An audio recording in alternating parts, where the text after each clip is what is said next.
Xin chào các bạn. Mình sinh ra và lớn lên ở Đan Mạch. Ba mẹ mình đều là người Việt Nam.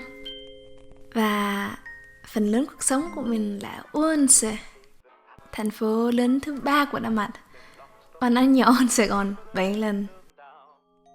Ba mẹ mình đến Đan Mạch bằng thuyền khi họ còn nhỏ.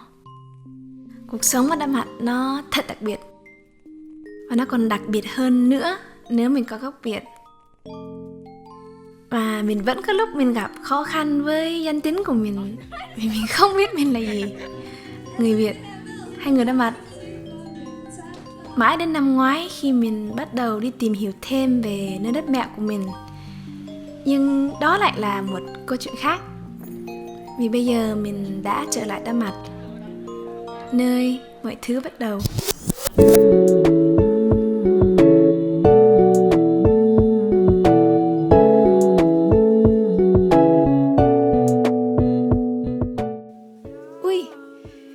Mình còn chưa giới thiệu bản thân mình đàng hoàng gì hết. Ba mẹ mình quyết định cho mình một tên Việt Nam.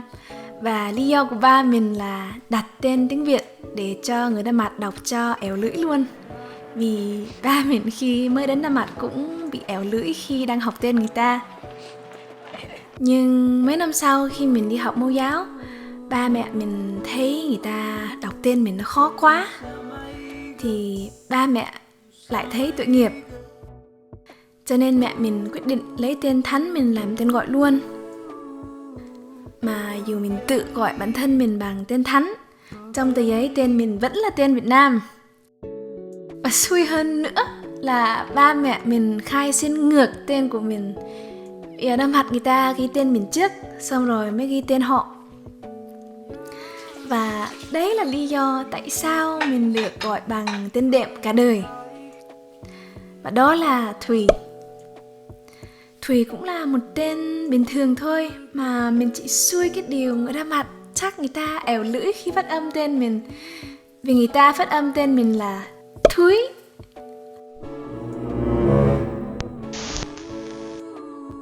Bây giờ thì mình sống ở Copenhagen trong căn hộ của mình. Về Copenhagen đã được khoảng 3 tháng, nhưng vì Covid mình không tìm việc làm được. Mà nếu thất nghiệp thì cuộc sống ở Đan Mạch nó sẽ như thế nào? Khi ở Đan Mạch, xã hội sẽ giúp mình nếu bị thất nghiệp. Mà dĩ nhiên là mình vẫn phải đi tìm việc làm khi vẫn đang được nhận hỗ trợ tài chính. Người ta sẽ kiểm tra mình có đang thực hiện hay không. Mà vì là mùa dịch nên bây giờ nó thoải mái hơn. Mùa dịch này nó rất là xui cho nhiều người. Và giờ mình cũng không làm gì để thay đổi cái điều đó được. Mình sẽ sử dụng thời gian này để làm những việc trước kia mình không có thời gian. Kế hoạch đầu của mình sẽ là dọn nhà cửa và soạn ra những đồ không sử dụng tới. Có khi trong nhà mình có ít đồ đạc thì căn nhà của mình nó nhìn thoáng hơn. Và cả tâm trạng của mình cũng sẽ thoải mái. Và mình cũng có lúc mình thấy hơi khó khi bỏ đi món đồ nào đó vì có nhiều kỷ niệm cũ trong đó. Mà mình sẽ vui vẻ chấp nhận vì mỗi món đồ cũ mình cho đi nó sẽ là một điều mới mẻ cho người khác. Và sau khi làm những việc đó xong thì tha hồ thời gian để làm gì mình muốn. Ở Đan Mạch mấy năm này, trà kombucha hoặc là trà nấm thủy sâm rất nổi tiếng vì lợi ích sức khỏe rất nhiều của nó. Trà kombucha thật sự nó rất đơn giản để làm.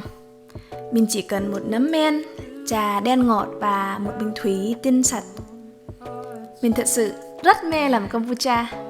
Một là vì mình tự chọn được vị gì mình muốn uống. Hai là mình có thể dùng tặng cho người thân và bạn bè. Đây mình bỏ thêm đường đen, chanh và hoa cơm cháy vào cho nó thơm và ngon. Từ khi mình 19 tuổi mình bị trào ngược axit thì mình cũng không ăn được nhiều đồ chua hoặc là uống nước ngọt, cà phê, rượu. Mà mấy tuần này ngày nào mình cũng uống một ly trà kombucha và nó thật sự giúp đỡ mình rất nhiều với cái vấn đề này.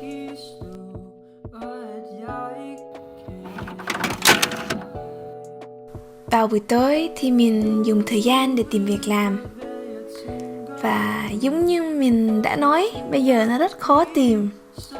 Nhưng mình thấy vẫn nên cố gắng đi tìm việc, vì xã hội Đan Mạch nó đã giúp cho mình rất nhiều. Thì mình cũng muốn cố gắng tìm việc để ủng hộ xã hội này.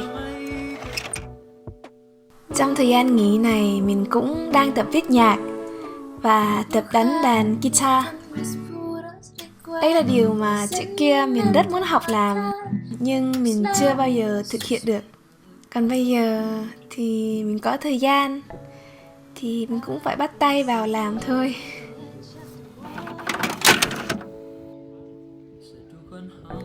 Mọi thứ đang dần dần tốt hơn ở Đan Mạch. Giờ chúng mình được phép gặp nhiều người hơn, được tự tập theo nhóm lớn hơn.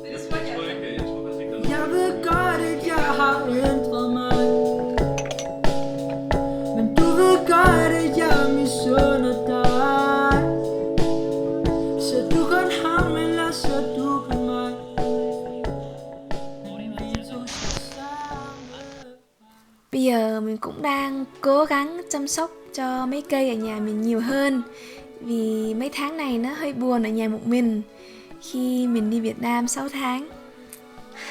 Một cái cây mình treo lên trần nhà nó nặng quá, xong rồi nó rơi xuống, đẻ ra một cái lỗ trên trần nhà. Trước khi mình đi Việt Nam thì mình luôn có bố hoặc mình sẽ nhờ ai đó giúp đỡ khi những chuyện như thế này xảy ra. Theo một cách nào đó mình cảm thấy mình rất may mắn, nhưng cái điều đó cũng lấy đi khả năng mình tự học cách sửa chữa mọi thứ. Nhưng đó là chuyện trước kia rồi. Còn bây giờ mình đang thành một người phụ nữ độc lập.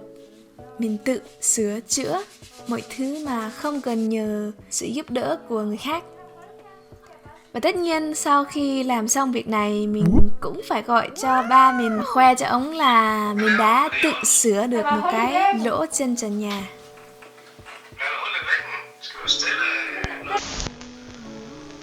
Cuộc sống thất nghiệp nó dĩ nhiên không tiếp tục được mãi.